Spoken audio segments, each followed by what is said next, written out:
Hello and welcome to the morning after show presented by betonline.ag. My name is Joshua Reimer. I'm joined by none other than Jared Block, who's over on my right. Jared, how was your Monday, man? Monday was good. Again, I trying to find things to do in my free time. Yeah, that must be uh, interesting. I'm, I don't really have that much free time, but things do open up now with no NFL at the moment. But Super Bowl week is always busy, and I'm packing and stuff. So I actually just Ooh, grabbed my suitcase out from the storage, and very nice. we're about to take that because I'm a guy who will put his suitcase out like in the living room or something, Hmm. and then it just sits there for like 3 or 4 days, and I don't do anything, and then I pack it all at the 11th hour the night before. You blow my mind because I don't even take the suitcase out. It's usually everything last second, throwing everything together, just throwing it in the suitcase and getting ready to go. And like you said, 11th hour is definitely usually how it goes for those trips. But welcome everyone who's joining us. Shout out to Bacon who's in the chat. Shout out to Seal Burr. What's going on, man? Shout out to Little Italy. How we doing on this fine Tuesday? We're doing great over here. It's my Friday technically, so I'm pumped up. And yeah, it was a good day for NBA Roto Radar members last night. If you played 50-50s, you ended up cashing last night and cashed pretty well. You know, Sean had a killer lineup. So we're seeing him, get 2 wins in a row, and maybe we're starting a little moss streak here, right, Jared? Exactly. Yep. Momentum carries through. It's a big week, and we're gonna continue to do stuff today for tonight's slate. Yep, it's going to be awesome. NBA podcast going live at its usual time. It's going to be a good slate. It's a huge slate today, so it's going to be a great way to end off my week. The NBA schedule, like I remember last year, it was a very defined schedule where like you Yeah. had Monday be a 6 game slate, Tuesday be an 8 game slate, Wednesday be the big slate, and then Thursday be the small slate. It doesn't feel like we have that normalcy anymore. No, I think February and January specifically this year is different because of just all I mean, we were kind of boxed into a different schedule last year anyway. But yeah, it's certainly weird. We're not seeing, at least I haven't had a game or a slate under 4 games on Thursdays in probably the entire calendar year Yeah. so far. No, I've been the same way, which is why I've just. It was at the beginning of the year. It was Tuesday took over that new day that was only like 3 or 4 games, and now it's consistently more. So I don't know. Maybe it's because we're getting to the All Star break. Maybe they're trying to jam in a bunch of games in this short amount of time. Yeah, like Little Italy said, kind of weird for a Tuesday. Tuesdays are normally 3 to 5 games, but we have a lot of games on the docket. But we have more exciting news to talk about because before we went live, we got some breaking news from the NBA, and it's why the title of this stream is called "The Dame and CJ era is finished. It's done." We found out this morning that CJ McCollum leaves Portland and got traded to the New Orleans Pelicans for a massive package. Josh Hart, Nikhil Alexander-Walker, Thomas Satoransky, and a future protected first round pick, including 2 second-round picks as well. Do you feel like this is an appropriate haul for someone of CJ's level? Yeah, I mean, I think it's an appropriate haul. I just want to make sure that okay, yeah. So we're making sure we got everything right on both sides because the Pelicans. I know there was some talks back and forth on what actually was going on with that. You are right. Just want to make sure that we announce also that the Pelicans are getting Larry Nance and Tony Snell along with CJ. So if you piece all of that together, it's a lot for 2 teams. Yeah. But I do think that CJ being the primary focal piece of this makes a lot of sense. You can argue that Josh Hart and are two of their, can you say top 5 players? Is that Yeah, I accurate? think so. I think so. It's a strange move for both. I understand the Blazers move more than I understand the New Orleans move, because I think New Orleans is trying to stay competitive and get to the playoffs, and I'm not sure if that's necessarily the best move for them, given that Zion hasn't played like a single minute this entire year. So, give me your thoughts on that. It feels like the Blazers. You could feel the momentum start to kick in when they let go of Norman Powell and Robert Covington earlier last week, and now you have this. I don't think they're done yet either. I think we'll see some more stuff happen, and you might see New Orleans be a little bit more proactive with some of these other pieces. Yeah, I'm very curious to see what else could happen because uh, now we're talking about a spot where do you see them trade Dame? Like what other what other pieces do you have to trade? Are you trading Nurkic actually? Like there are so many potential trade pieces that this Portland Trailblazers team still has to offload if they really just want to Sure. sell and just let everything go. And I mean, it goes back to what we talked about with Dame yesterday. I think the Dame trade is honestly right around the corner. I know he might want to stay, but it might not matter. And honestly, do we even know if he wants to stay anymore? I mean, they just That's a traded good point. away his best piece that was right next to him, two of his best pieces that were right next to him, and got for Norman Powell, they got dog shit. I mean, for Norman Powell, they just got expiring contracts essentially. Yeah. For this, Yeah. they got Nickeil Alexander-Walker, who is a talented player, but is probably 1 or 2 years away from being a meaningful starter. He needs a lot of development. And you got Josh Hart, who's a solid player, but not a fantastic player in any regard. So Sure. I don't know, man. I don't feel like Dame is gonna want to stay after all this, and I'm sure, we have this is gonna be a crazy little crazy trade deadline coming up to this Thursday because you have all this happening. We still have reports floating around about Harden. Like it's gonna be we still have not seen Sabonis or Miles Turner traded yet from this Pacers team. They almost guaranteed us that one of the two would be traded or both of them. Yep. Mhm. It's going to be a crazy trade deadline.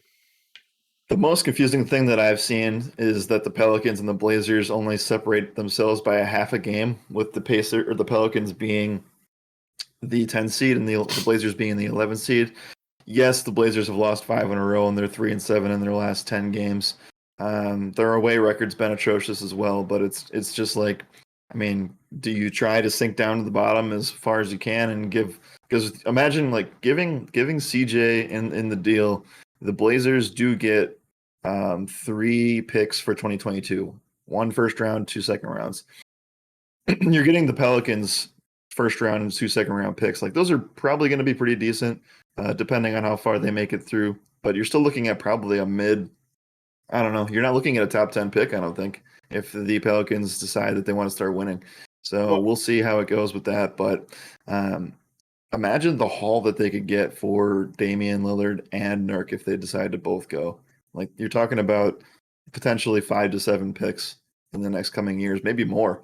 And you could get some really young studs because we're kind of talking about like who do the Blazers have that you can build a franchise around now. I think that they still have some young players. I think Nickeil Alexander Walker is actually amazing. By the way, there's a typo in here, unless I'm reading this wrong. Yeah, Woj what? definitely said Nickeil Walker Alexander. Nice, But, Woj. Good uh, job. but it's. I mean, do you believe enough in Anthony Simons to be a starting point guard for your franchise? Yeah, I don't know. The thing that I'm really curious about is that it says in the Woj deal that he posted 14 minutes ago, it said there is a the first pick or the first round pick is Restricted first protected. round pick. Yeah. What protection is around that? Because Yep. this is I mean, like I'm really curious to see what type of protection around that. If it's not Yeah. if I have Zion it. Williamson doesn't play, is this Pelicans team really that good? Like, are they with the Lakers still there, the Clippers at the edge of the playoffs? Like, essentially, those are the two teams they have to pass. Are they better than the Lakers and Clippers? I don't think so necessarily. Like, especially Lakers are going to get some piece. I feel like I know we got that report that they're not going to make any major moves. I feel like the landscape of the NBA is changing too much for them not to make some major moves. And the Clippers got Norman Powell, which I do think is a good addition for them. So like does this even make this Pelicans team that good? I know someone said the starting five for them is sick. It's J Val, Zion, CJ, Ingram, and Graham. I see a lot of guys that probably don't. I'm very curious to see how CJ and Ingram mesh together because I don't feel like that relationship really works out that well. Yeah, it's a lot of scorers, not too much defense from what I'm seeing. Yeah, Uh, seriously. They're going to really uh, struggle on the defensive side of the ball. yeah. So the Blazers are acquiring New Orleans 2022 first round pick with protection. The pick comes to the Blazers if it lands between numbers 5 and 14. If it doesn't convey this year, the first rounder kicks to the future for Portland. Okay. So, So they still get a first rounder. regardless. But Yeah, it it all just could be depends on later if it's a yeah, really bad pick. I bet it'll right. be between 5 and 14 though. That sounds about right, unless they get really lucky lottery odds. By the way, shout out to R Hartley. Subscribed at tier 1, and they've subscribed for 17 months now. That's insane that we've been doing this for 17 months. It's been a really long time that we've been on Twitch. Just trying to go over the chat and see if there's anything else. CJ Ingram and Zion could be a very good team, just too injury prone to bet on. That's another thing. All of these guys are very injury prone. We've seen Ingram sit nearly half of the season. We've seen CJ sit for a good majority with that punctured lung, and Zion hasn't played a minute, like you said. So, like, a lot of injury prone guys. I feel like this team looks really good on paper, but I don't know how they look on the floor. By the way, the 2 second-round picks not for 2022. They're for Oh, future. okay. They're for 2023, and yeah, okay. Well, That's they don't really know. It's just kind of up oh in the air. interesting. Yeah, I don't know. If you had to pick a winner here, who would be your winner for this trade? It's tough. I don't know. I don't think they're both losers, but I kind of think so too. But if I had to pick one, it would be probably. I'd say it's probably the Trailblazers that win this one. yeah, I would have to agree with you just because of like they know that they're losing. They've Yeah. fully accepted that. What they did with the Clippers was a horrendous mistake. I think it's probably the only players that they could get or desperation that they could get. And this kind of feels like, all right, we've made our bed. Let's get this over with. Let's start this now. And maybe I wouldn't say any of these guys are necessarily in line. The ones that are coming to Portland, I wouldn't necessarily say that they're locked into playing with this team this year. Yeah, I would tend to agree with that.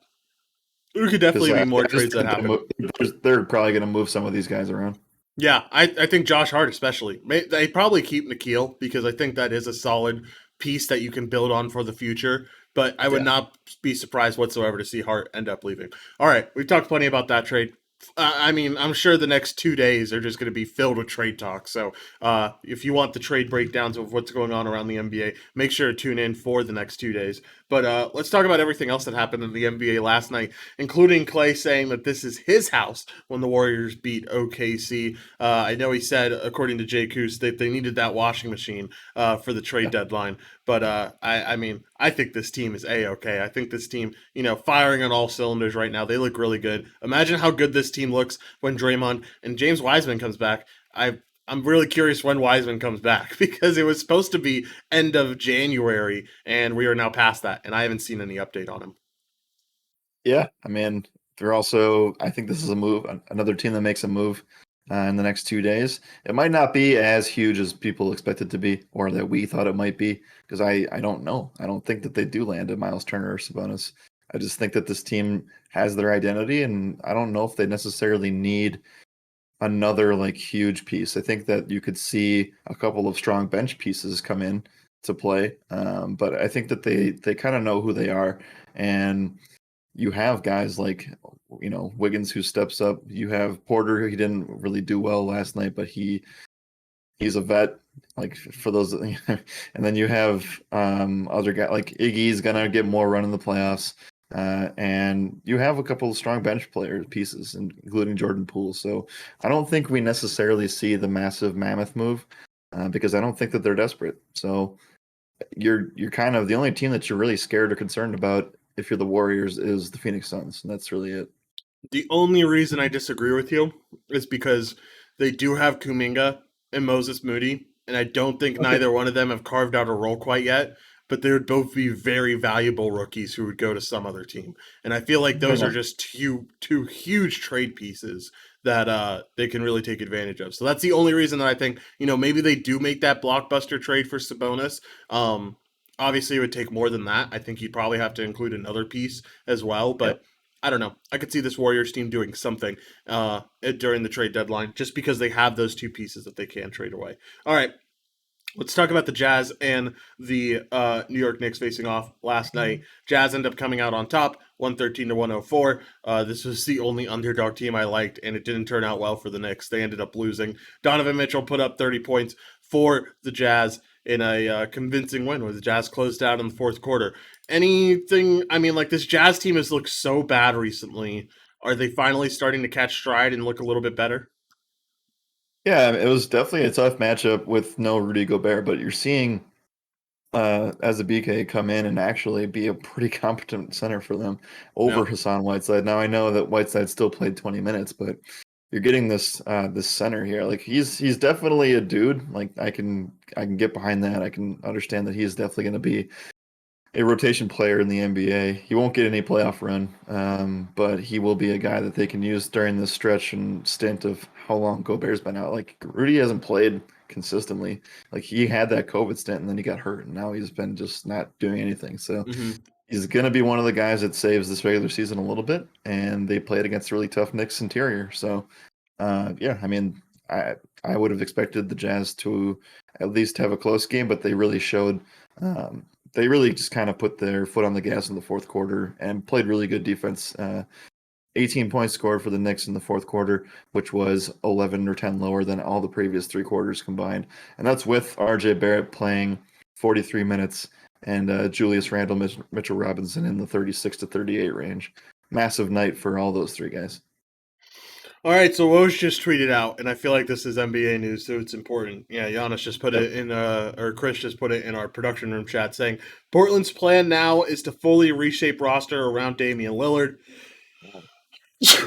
Bless me, Jesus. Portland created a $21 million trade exception today, potentially $60 million in salary cap space this summer, multiple draft picks and assets via Pels and Clippers trade. Plan is to pursue high end talent now, not retreat. Oh, wow. Okay. Okay, so that is a change in directions from what we saw. What do you think Yeah, this means? scratch everything we just said. Yeah, seriously, right? Dane's probably not leaving. I would imagine Nurk isn't leaving either. Um, Nope.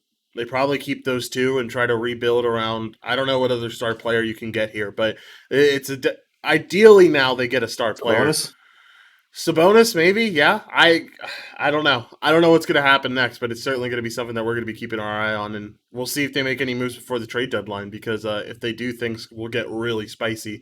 Uh, does this point to Dame and CJ just not getting along at some point? Like, do No, you think no, I I don't don't think know, so. man. Like it's just I don't know. It's going to be interesting. Who is even available this offseason? That is a good question. I will look it up as we are talking about stuff and see who are some potential free agents this year. But James Harden's one of them. I mean, we know that for a fact. He can opt out and go wherever he wants. So the James Harden trade or James Harden coming to town. There's a ton of other options too. So I don't know. Something to keep an eye on. Anything else from this Jazz and Knicks game? No, I just this is a really weird scenario.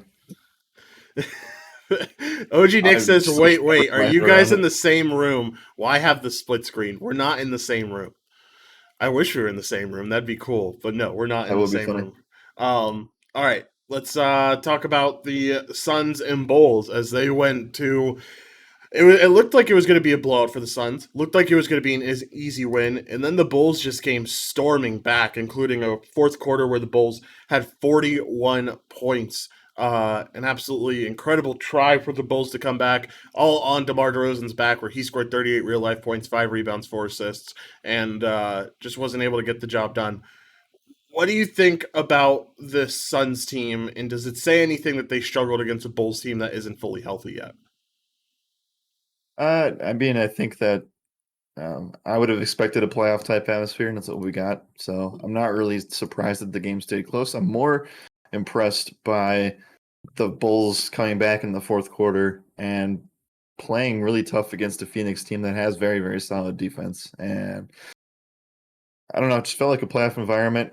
Um, CP3 showed up, and Devin Booker showed up. Even, I mean, DeAndre Ayton, you probably would have expected a little bit more, but he only played 23 minutes.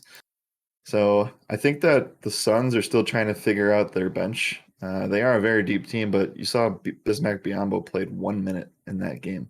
Jalen Smith played Sad. 9. So yeah, I don't know. Just JaVale McGee. I'm gonna let them do their own thing here, but that's I mean that kind of says it all right there. Dude, I just want Bismack and CP3 to just always be in the same starting lineup because both of them together are so good. Bismack plays so well off of CP3. He plays better than DeAndre Ayton does, in my opinion. That's why I think they move on from Ayton. But it was a close game. It was a good game for the Suns, a good win for the Suns. I even with the Suns being in the West and them being kind of rivals of my Lakers, each day I talk about this team, I find myself liking them more and more. I love how this team coordinates. I love Devin Booker just being the man in charge with him taking the majority of the shots. CP3 really just does everything else for this team. This team is so fun to watch too. I love watching the Suns. Yeah, I think so. There's been this thing going around. JJ Redick made FS1 like last week or the week I saw before. this. Maybe it was this week. Yeah, talking about the Suns and how people just aren't giving them enough credit they have and having the two most clutch shooters in the league. Devin Booker said, I think his quote was 70% in clutch situations, and it's Yeah. just I mean, people have a bad taste in their mouth from the finals last year, but that just tells me that people still don't give enough credit to Milwaukee. So it's kind of weird. But the Suns are 43-10, and they've proven that they are, and they've beat a really good Eastern Conference team. So yeah, I mean, I don't really have any reason to say like people are just going to sleep on them the whole season. Yeah, people are going to sleep on them the whole season. I mean, they're 43-10 right now. We've talked about it a lot. Is this a 60-win team at the end of the day? It definitely feels like it. They'd have to go like what, 20, probably like 20-10 over the rest of the year to be a 60-win Yeah, team. I think they're very, very par like on par with 55, and if they went on a little stretch run at the end of the year, they could get to 60. Yeah, I think so too. All right. Anything else for the NBA? Oh, we need to talk about temperature gauge, which we do every Tuesday. We talk about some teams that have made some moves recently or have been on losing streaks or winning streaks, and we talk about how we feel about them based on their current situation. So, Jared, who are our teams from the Western and Eastern Conference? Well, I can't use the Pelicans or Trailblazers now because that was going to be No. what I was going to use. But let's see. I mean, man, that was actually really fast. We were talking about like I had planned to use the Blazers today because I wasn't sure. We had heard the stuff about CJ moving, but I moved a lot faster than we all expected it to. So let's talk about the Clippers for like the Oh, umpteenth fun. time. But they just got Norman Powell and Robert Covington. Feels like sort of a desperation move in my perspective last week. But you've seen what those guys have been able to do coming in. Norman Powell being like their lead scorer over the last two games. So I mean, I know they lost on Sunday to Milwaukee, but they beat the Lakers on Thursday of last week. What does this tell you about this this Clippers team? Because it doesn't seem like they're going to back down necessarily, but they do have an insanely tough schedule that could really just put them out of the like we could see New Orleans in the play-in and Clippers out of it in the next week. Yeah, I'm really curious to see what happens with Paul George, right? Because you had Paul George to this lineup, and it makes it kind of solid, especially with Norman Powell there to kind of be that second option. I don't know. I feel like this team I don't know if they're going to get any farther in the standings than where they're already at in the 8th seed. I don't think they're a better team than the Timberwolves. I really don't think they're a better team than the Nuggets or the Mavs or any one of those top teams. So like I feel like they're kind of going to be destined for a playing game. But it's I don't know, man. I think that this Clippers team is right in the middle when it comes to my temperature gauge. They're a solid 5, especially with all the injuries that they're dealing with. Yeah, I the last that I saw, which was last week, said that there was no timetable for Paul George, which is not good because it was No. supposed to be like it wasn't supposed to be that long term of an injury. But I mean, you see them still hanging around, which is I thought that I don't know. I mean, I've kind of written off the Clippers for most of the year, and even if they do make the playoffs, let's say Paul George comes back, Kawhi's not. I don't think like Kawhi is the strangest thing out of all of this because he is we saw him go down and there's just been no talk at all whatsoever. So Yeah. I don't know if that's because of what he doesn't want to say anything, if the team doesn't want to say anything, but you see like we're talking let's zoom out for a second here and say let's talk about this Clippers team 3 years ago. Mhm. um, they're pretty solid at that time, and then Yeah. they moved on and they went all in on Kawhi Leonard and PG 13, and now look what has happened with that. You're maybe a playoff team at best the last couple of years. Yeah. And I mean, the bubble was really a struggle spot for you against the Mavs. This team just hasn't performed to their full expectations when they got Kawhi. And everyone thought this team was I going to mean, be the next level. It just they hasn't were the been that way. favorite to win the championship. Yeah, for a really long time, and it just hasn't worked out, in my opinion. So I don't know. Someone in the chat who said it. R. Hartley said that Clippers are unloading this offseason. Yeah, they don't have a choice. Yeah. They really don't have a choice at this point. It's probably going to be a situation where they're going to have to offload. It might tank for a few years to get things right, which really sucks because aren't they getting the new stadium soon? Aren't they getting Yeah. this? Yeah, they're moving outside of I Clippers. don't know if it's this year. I think it might be next 2023. It might be. Sorry, I said Staples. I meant Crypto.com Arena. That's what that's what it technically is. All right, give us our second temperature gauge team. Second team will move to the East, and we'll talk about the Atlanta Hawks. 25-28. They are 7-3 out of the last 10 games. I know they just lost 2 in a row, but 7-3 in their last 10 games. You've said on this week's show that that they've been playing a lot better defensively, and Trae Young seems to be back from what he had an injury issue for like 2 weeks there. Do you think that they are massive buyers here in the next week, given how deep they already are? No, because who do you trade on this team that you feel really good about, right? Like who? Yeah, I mean, you just traded Cam to the Knicks. I don't think Yeah, that trade was weird anyway. So I agree. But like, are you trading Bogdanovich? Not really. Like, I don't know what Bogdanovich gets you. Are you trading Kevin Herter? I don't know what Kevin Herter gets you. You don't want to trade DeAndre Hunter because he's so solid. Maybe you do trade John Collins because his contract is up at the end of the year and he's looking for a massive extension.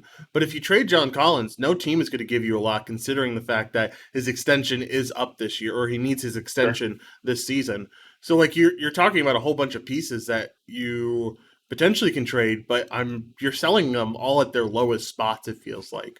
So no, I don't feel like they're going to be buyers. I feel like this is one of those teams that's destined to be maybe in the playoff race at the end of the year, maybe end up getting to the playing game, and probably losing the playing game, which is such a disappointment compared to what this team was early on in the season. I mean, early on in the season, we were talking about how they make it to the Eastern Conference Finals against the Bucks, and they look so good against the Knicks in the playoffs and all of that, and now this team is just taking a turn for the worse. Yeah, how do you compare them to a team that's kind of fallen off the last half of the year in the Charlotte Hornets? They have lost 5 games in a row. They're 3-7 in their last 10 games, and it just seems like a young team that's kind of struggling and battling through this injury COVID situation. So they're 28-27. The Hawks are technically 2 full games behind them, and that's kind of who they have to put their target on to make it through and get into the playoffs. So how do you view Hornets versus Hawks?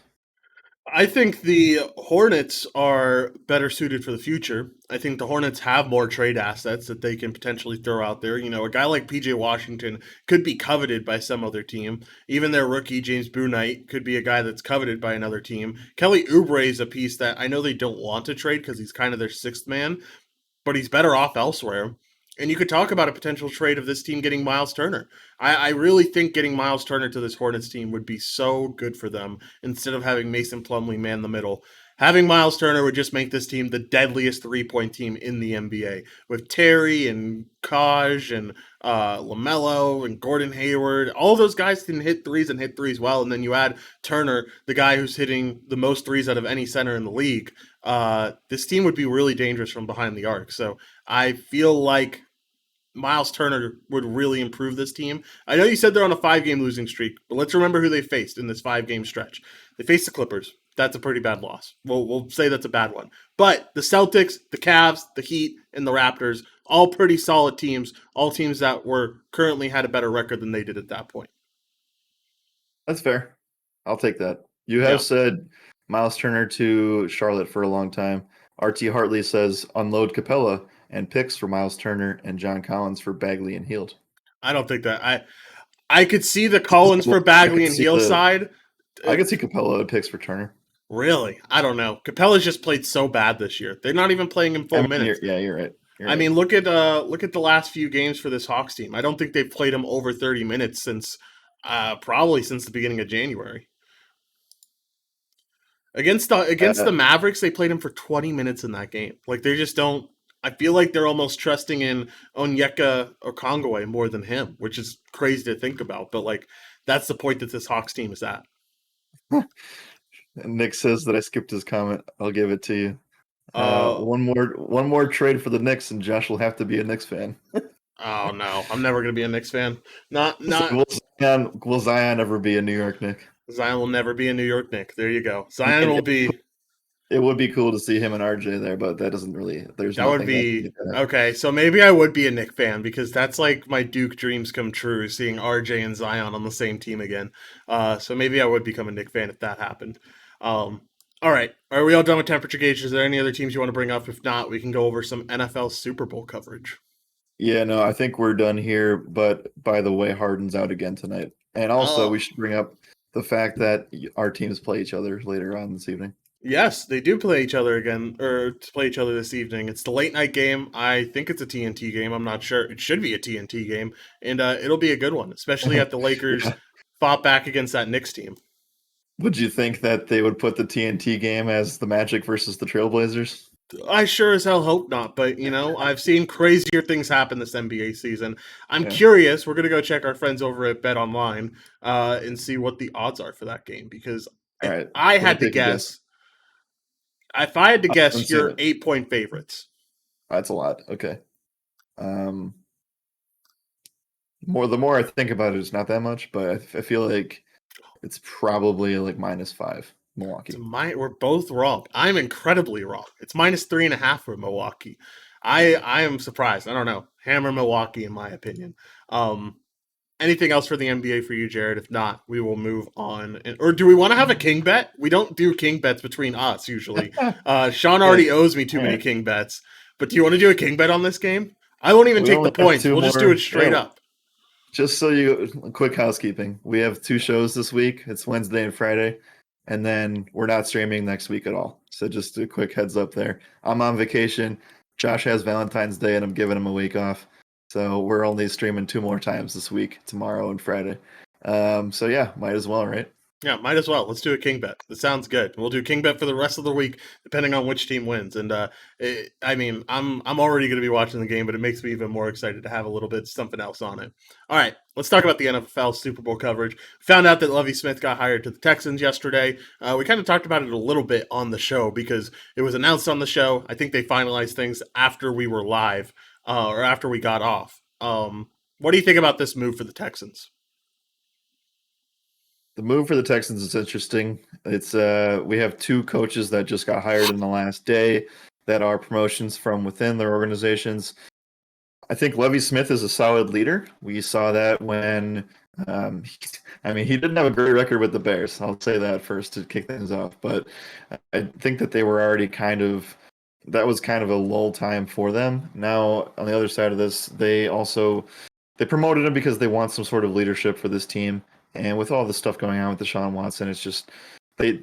I do think that Brian Flores was the better candidate, but they wanted to go internally with somebody that they didn't want to shift the whole coaching regime all over. So I think that it's okay for what they're trying to do, but I still think that at the end of the day, they're not going to have a winning record next year. And it's going to take us several years, depending on what happens with this Watson stuff, to really elevate the franchise back to where it was. Because not even like I just saw videos a couple of weeks ago of Deshaun Watson beating the Bills. I think it was either the Bills or the Colts in the playoffs, and that was less than 2 years ago. Maybe two, like two, maybe three at the most. But I think you guys remember that. Like we had I'm pretty sure I provided for that slate. Deshaun Watson and yeah, I'm pretty sure that we provided for that I did. So I don't know. Maybe I'm wrong here, but it's going to take a while for them to really shift the focus and bring back some winning culture here. Not that Lovey Smith is the wrong guy, but I think that there were other guys that could have been better. At the end of the day, this is just an organization that promoted from within, and they're still trying to put out the fire that Deshaun Watson's caused. Yeah, I think it's going to be a while before this team is a winning team. I think this is kind of a transitional coach almost, just until you can find a better candidate later on. I don't think this is a long term answer for this Texans team. There's still a lot of things they got to figure out, right? Right, like what's going to happen with Deshaun Watson. What are they going to do at the QB position? If it's not, I mean, it's not going to be Deshaun Watson on this team. I feel like we're all pretty confident in that. Little Italy says he's pretty sure it was the Bills. Okay, Um, that's what I thought. Let's check it out. yeah, That's their last playoff game for sure. um, it's not going to be Watson because he's already said he's not playing another game with the Texans. So next year, is it going to be Davis Mills? Is it going to be a guy you draft in this terrible draft class of QBs? Like there are so many or so many things that they need to figure out as a team. And once they do, that team will be a little bit better off. But getting Yep. this head coaching position down is a good start to that. I remember this game, by the way, because it was Houston hosting Buffalo, and this game was the game that we saw Deshaun Watson come back in the fourth quarter, tie the game. Game goes to overtime. Josh Allen makes one of the dumbest plays that he's made in his entire career and throws one of those really weird errant balls on a scramble. And notice he doesn't do that anymore. He just runs. And Houston Texans win 22-19. Oh, interesting. I don't remember Yep. that game That was whatsoever. the wild Josh Allen days. Yeah, I don't remember that game whatsoever. So I'm glad you do because I don't. Um, let's talk about what the Saints did because we finally have all head coaching positions filled. Saints promoted within to hire DC Allen. It felt like they weren't going to get a good coach pretty much, and I don't know what this does. This feel good or bad to you? I think it's I think it's okay. It's not good, it's not bad. If I had to lean one way, it's bad because you're just replacing Sean Payton and that's almost impossible to do. Yeah. So as much as people start and give Sean Payton crap for things that he's done in the past, he's still a very very good head coach, and they promoted from within as well. And I think that the defense is the strongest unit on that team, so it makes sense to have the guy that had the best, uh, being the best coordinator on the team, be the head coach. And I'm sure that there has a lot of stuff to do with who is the leader for the team. It's also announced on the same day that Alvin Kamara has charges against him. We'll talk about that. Saints not looking great right now. They're probably going to deal Michael Thomas sometime this year. They don't have a quarterback that they. I mean, I guess it's Taysom Hill, the dude. We don't know. So No. it's they are really struggling right now. But the defense is something that is going to continue to be good. For those who are curious about those head coach positions that have already been filled, we have them all filled all the way throughout the NFL. We know that the Bears hired Matt Eberflus, the Broncos hired Nathaniel Hackett, the Giants hired Brian DeBall, Raiders hired Josh McDaniels, Vikings Kevin O'Connell, Jaguars Doug Peterson, Dolphins Mike Daniels, Texans Lovie Smith, and the Saints Scott Allen. So those are all the head coaching positions that were up. What, there were 10 of them this year? Yeah, quite a No, I bit. think there was 9. But There's yeah, usually there was a lot. there's usually like five. There's usually like 4 to 6, right? So Yeah, a exactly. And little more so than this was usual. this was definitely a year where there was a lot more than usual. But let's continue our Super Bowl coverage and talk about something that I didn't really want to talk about, but I guess we're talking about. Kamara video backs evidence. I didn't get to see this video, and I'm kind of happy that I didn't get to because I really don't want to. But it looks pretty bad for Alvin Kamara, right? Yeah, it's not great. By the way, we were initially confused on what had happened. The incident happened on Saturday. So Ah, he, okay. yes, apparently something about somebody hopping on some transportation. He was the one that instigated the whole thing, and then it was caught on camera and matched with the police reports, and it's not great. And they let him play the game, and then he immediately um, had all that stuff happen to him after the game. So that's why the timing was so specific to after the game, because it happened the previous day, and then they eventually ended up getting to him after the game. Look, OG Nick shows up for one day. What I haven't seen him on this stream in literally probably a month, and just starts roasting the stream and talking about my chair look going up and down. It's not going up and down. It's that the camera follows my face, and the camera's funky sometimes. So don't blame my chair. OG Nick just comes on always just to roast the stream, and that's all. And then he leaves. He asked when baseball talk is going to be here. Baseball talk's never going to be here if you keep acting like that, OG Nick. Um, But yeah, sad to see the Kamara stuff. Um, I don't know. Like, how do we think this affects his regular season status? Do you think he gets a suspension? Do we think that what's going to Sure, happen for him in the regular season? he could get suspended. Sure. Yeah. I mean, he's their best player on their team. That's the fact that this is happening, and you get a new coach, and you don't know if Jameis Winston's coming back, and Michael Thomas already hates the franchise. It's not great.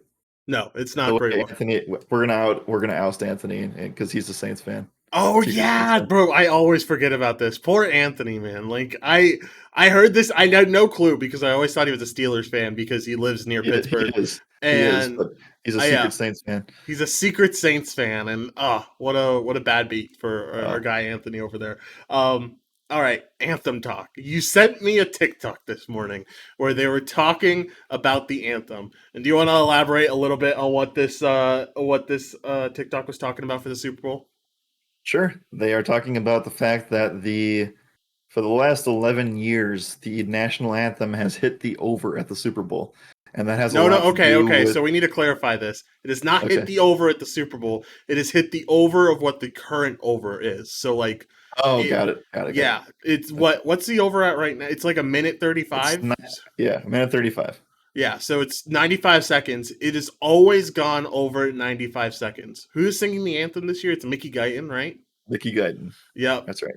And they've always, if you go watch Mickey Guyton do the anthem anywhere else, they call her Quickie Mickey because it's always so quick, and that's why it's so low this year. But I don't know. These guys on TikTok said that they feel like it's going to hit the over regardless because this is their real chance to shine. I don't know. I don't know where I'm leaning with my anthem bet right now. I'm gonna have to do some research. I think I would have to lean with the over just because it is the Super Bowl, and usually there's more theatrics involved, and it's like a chance to shine. But it's also like there's also a bet on Bet Online that says the last word. And I think I brought this up yesterday. The word brave is like the over under of that is 5 or 6 seconds. So that's going to be really what this thing is all about. But apparently, the over of 95 seconds has smashed over the last decade plus. Not Yeah. even like close. It's been 5 plus seconds over every time. So we'll see all the reports about people posting videos of the rehearsal stuff. I don't know. It's something I normally like to stay away from, but it's definitely it's a little bit hard. Like for me, I want like there's no way that this thing can keep going over every single year. Like, wouldn't you think that the under has to hit eventually? I don't know, man. This one just feels too low, is my thing. Like 95 seconds is such a short amount of time. Like usually you see these anthems go on for 2 minutes. And I know Mickey Guyton before has usually hit the under here, but it just feels like a spot where, you take the stage and you end up drawing stuff out a little bit more. So Yeah. Uh, Nick says bet the car then. I don't know if it's bet the car. There are some Super Bowl bets that I could back that with. We'll get into those here over the next couple of days. I'm still trying to eye up a few that I really like. Eminem could do the anthem in 34 seconds. I mean, yeah, you're not yeah. wrong there. Speaking of, there's a halftime performance bet of first song. I have no idea how that isn't California Love. It better be California Love. I certainly hope it is. Is that the favorite right now? It is, it is, Okay. yeah. I But was it's looking. plus I know we have a 250. graphic out there somewhere that talks about that, but yeah, Yeah. I would think it's California Love. It We'll certainly we'll better be. see. I mean, they're obviously going to play it. It's just, do they start with it? And I think Yeah. who knows? I don't. But you're going to get a lot of Twitter hype on that. So we'll see. They might finish with that. Yeah, I mean, they have like 4 or 5 artists. So I mean, I don't know. Maybe they do put that last. If it's not first, it's definitely last. That's in my opinion what that would be. By the way, I know we have to get out of here, but we do have baseball news for what it's worth. Yeah. Let's talk about this baseball news that we got yesterday, and then we could talk about the blind dogs, and we can save NCAA for another day. Yeah, I'll survive your loss. What baseball news do we have? Yeah, they are not test. I want to make sure I get this right because Yeah. it was kind of controversial. and I'm gonna butcher it, and then I'll look it up later. But apparently they are not testing for steroids this year.